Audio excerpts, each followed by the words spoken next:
Following the death of Solomon, his son Rehoboam reigned in his stead, but this would prove the beginning of the end of Israel as one united nation.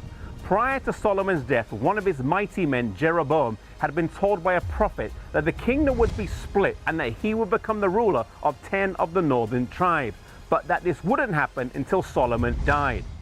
Solomon had tried to prepare his son for his role, but the history of his life shows the impact of Solomon's union with idolatrous women and the failure of proper guidance in parenting.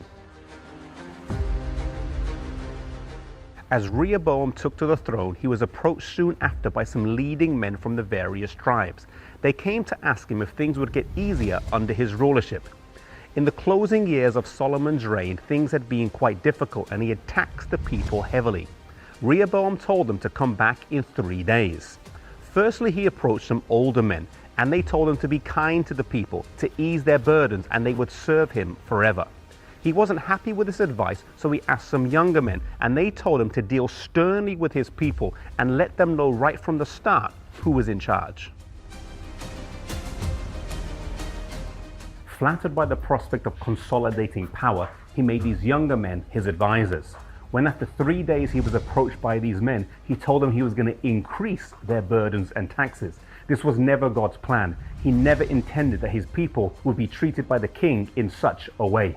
The irreparable result of this action meant that the 10 northern tribes separated and formed a government under Jeroboam, and the 2 southern tribes of Judah and Benjamin stayed under the rulership of Rehoboam.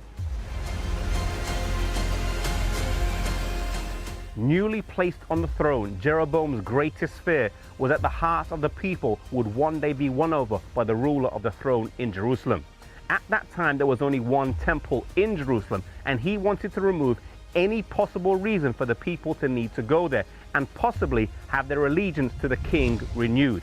He built 2 centers of worship, one in the north here in Dan and one in the south. Here, the 10 tribes could worship, and they didn't have to go to Jerusalem.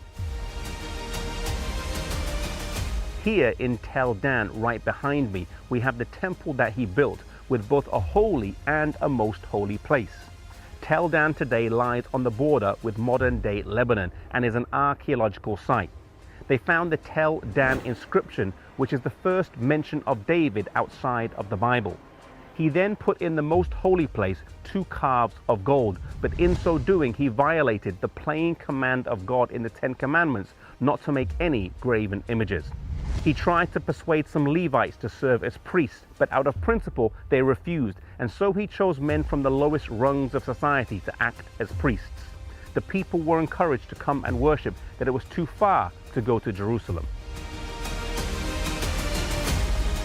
Thus began a sad and sorry decline of the 10 northern kingdoms into apostasy and ruin until they were scattered. God did not leave them without witness though, and sent them prophets such as Elijah, Elisha, Hosea, Amos, and Obadiah. All appealed to the northern kingdom. This terrible split in Israel started with a young king listening to the wrong advice. Instead of listening to those who were wiser in years, he listened to advice that appealed to his pride, ambition, and ego. When we are in positions of influence and power, may we never lead with selfish ambition and always look for the good of those we serve and have humility.